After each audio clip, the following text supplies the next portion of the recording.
Hi, my name is Rick Bloodworth, and today is day 25 of the 90-day study through the New Testament. The study for today is going to be from John chapter 5 through John chapter 7. And it's going to be in John chapter 6 that we want to look at, because there's a lesson there for those who want to serve Christ and to serve Him in the right way.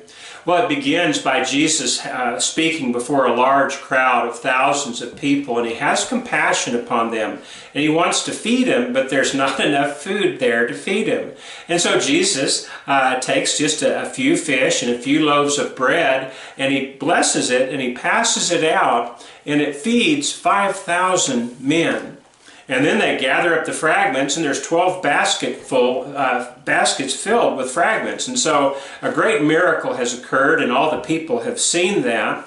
Well, that evening, Jesus and His apostles cross to the other side of the lake.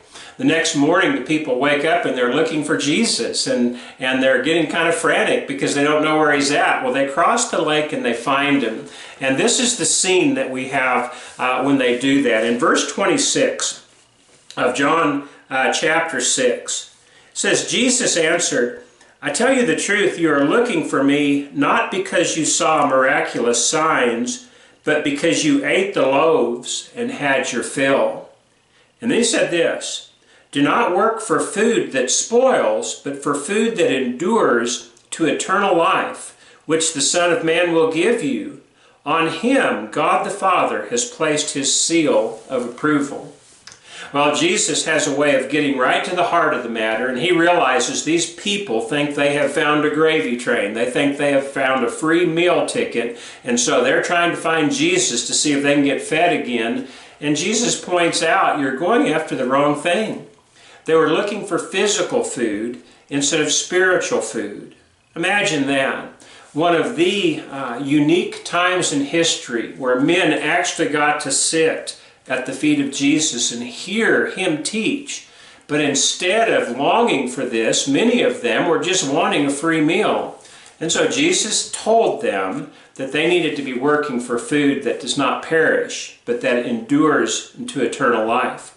You see, that's the reason that we study the Bible, is because we want to find out what God has for us so that we can do that, because His Word contains the way to eternal life. It tells us how to get into Christ and how to live our lives as Christians. And it tells us how we can help others do the exact same thing, and how someday we can be with them forever.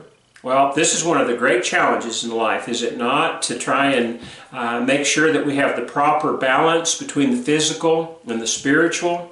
Obviously, we need to eat physical food. We need physical things. But it's going to be the spiritual things that are the most important. And so if we can adjust our schedules, adjust our thinking, adjust our lives to make sure that we're going after that which is most important first, we'll have plenty of time for the physical things in life. And we'll have taken care of that which Jesus says endures unto eternal life. And that's why we're studying.